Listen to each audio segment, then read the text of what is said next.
#1 in the Ozarks. This is KY3 News at 6. Good evening. We begin with new developments in 3 double murder cases. They stretch from Table Rock to Lake of the Ozarks. First tonight, charges in the brutal killings of a retired Springfield couple. A probation violator now in state prison is accused of stabbing Don and Helen Willingham to death 2 years ago. KY3's Mike Landis is at the Greene County Judicial Center with more. Mike? Yeah, in fact, officials are telling us the guy they believe that did this, committed the murders of the Willinghams, confessed to that crime nearly a year ago, and he's just now being charged. Take a look here. This is the guy authorities say is responsible for these murders. It's Jose Alberto Huckleberry Jr. He's 25 from Springfield here. He's now been charged with 2 counts of first-degree murder and 2 counts of armed criminal action in the murders 2 years ago of Don and Helen Willingham. Now, he was brought in for questioning, we're told, last April, and that's when he made the confession that he participated in those murders. We asked the Sheriff Arnada why it's now been so long since these charges have come down, and he's, quote, there have been a lot of things that the investigators, have had to put together between that time and now, and he left it at that pretty much. Huckleberry has not been on the run, though, since that point. He's actually been in the Department of Corrections for that probation violation of a previous second-degree burglary confession there. Now, news of these charges, of course, have come as a big surprise for the family members of the Willinghams. They say they've been praying and preparing for this day for quite a while now. Yeah, it's been a long time, but we knew this process had to develop the way it developed, and it had to take time. We trusted in them. We know they were working. We just want the truth. We just want the truth to come out. Yeah, justice. And court documents are pointing out that Huckleberry simply admitted to participating in the murder. We asked the sheriff, what does that mean, participating? And it's not saying he himself committed the murders, but he was a part of it.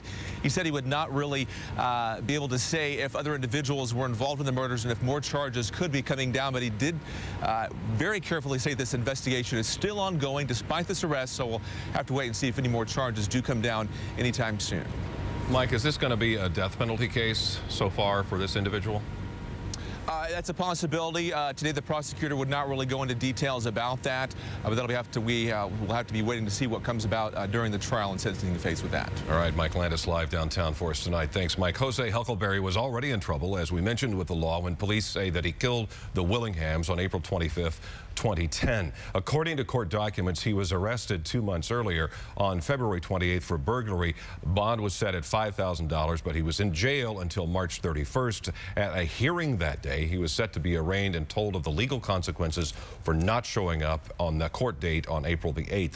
Huckleberry skipped the hearing and was rearrested May 18th, 23 days after the Willinghams were killed, and I should say in 2011.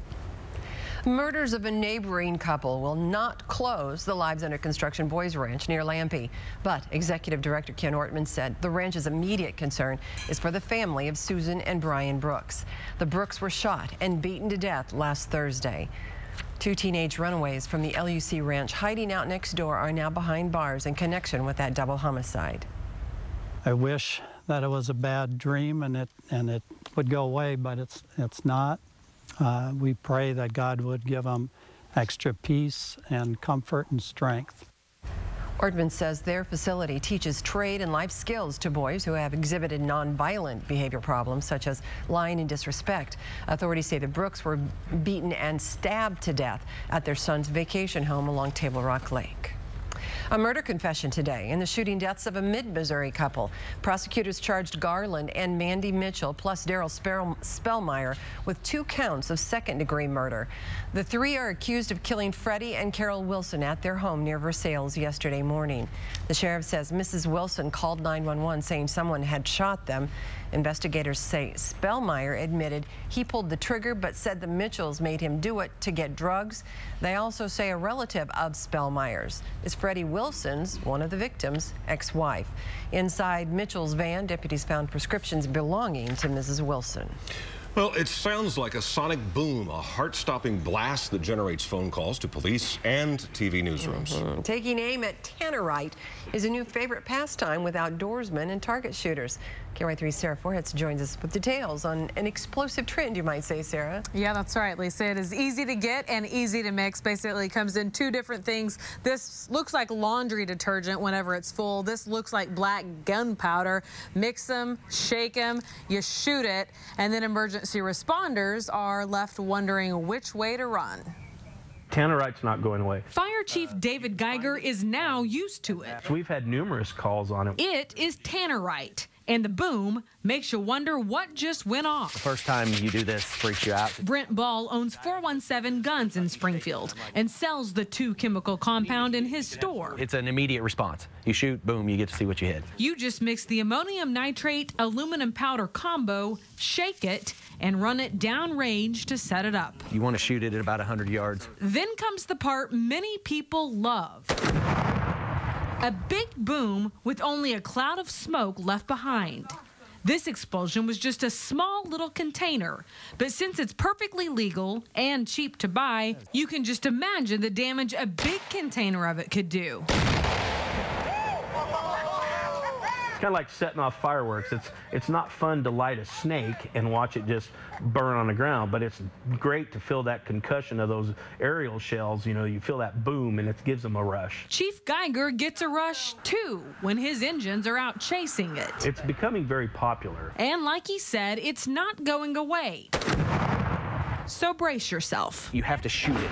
You can burn it, you can put a fuse in it, you can put everything, and nothing will make it go off. If you shoot it with something smaller than the 223, it just punches a hole in the side of the can and doesn't do anything. More people are kind of figuring it out what it does, and it's cool. And of course, the last explosion we all heard was over the weekend. It was actually in the Mount Vernon area, but people as far away as Ozark heard it. So, Steve and Lisa, most people just shoot off one at a time because they're actually using it for target practice. But obviously, that is not always the case, as many of us heard and felt. Well, fun with a gun, I guess. Yeah. Sarah Forhetz tonight. Thanks. A tax to build and improve Missouri's roads is gaining ground with lawmakers. At least 4 state senators support a 1-cent sales tax. It would require voter approval to collect the tax for 10 years. Supporters say it would bring in at least $500 million a year. The Missouri Department of Transportation endorses the tax. Highway officials say it would cover the shortfall that could delay projects to relieve traffic congestion. The bill allowing handguns in Arkansas churches is on the governor's desk to sign. Governor Mike Beebe says he will, but he also wants companion legislation to address concerns insurance companies could raise premiums on houses of worship that allow weapons inside. Arkansas had been one of only 10 states that banned guns in church until now. Wow, pancake lovers unite and pass the syrup. Local IHOPs are serving up free stacks of buttermilk pancakes. And as KY3's Emily Wood shows us, it means a stack of dollars for a cause close to the hearts of Ozarkers. They come in all shapes and sizes. We're eating pancakes. We're talking about pancake lovers, and thousands of them across the country are filing into IHOP restaurants for an experience they describe as, oh my goodness, like heaven, because I never have them, so it's a treat for me. It's heaven for the kids. It is heaven. We are doing our National Pancake Day, raising awareness and money for the Children's Miracle Network to support local children. The goal, to raise $3 million nationwide, with every penny raised in Springfield staying in Springfield. We believe that family and children are a blessing that can't be matched by anything else, and we think that it's very important to support children and the families that need help. They're giving away so many pancakes today that if they stack them all up one by one, it would be 16 miles worth of buttermilk pancakes. Well, you start to see them start to bubble, and then once you see them start to bubble, the edges turn a little dull. When they turn a little dull, then it's time to flip them. 20 sizzling cakes are on the grill at all times, with 6 cooks flipping as fast as they can and 17 servers delivering them by the platefuls to customers happy to dig in and give back. All right, we have the short stack. It's really neat. It gives it a purpose, so that's great. Any kind of help that you can give to the children, you know, is a wonderful thing. In Springfield, Emily Wood, KY3 News. The fundraiser runs until 10 o'clock tonight. You can donate any amount for the short stacks and Bon appetit. Makes me hungry, doesn't it, you? Every food story. Bad news for Cardinal Nation as a longtime Redbird looks to be out for the season. And the feds calling it an egregious act now. Missouri and Arkansas part of a lawsuit for a possible financial fraud. Plus. And we've made it 2 nice days in a row. The big question is, can we make it 3? And when will the rain arrive? I'll answer those questions when I come back. You're watching KY3 News at 6 with Lisa Rose, Steve Grant, Jay Sheridan with Contact KY3, Storm Team meteorologist Ron Hurst, and sports director Ned Reynolds. The Ozarks' #1 newscast.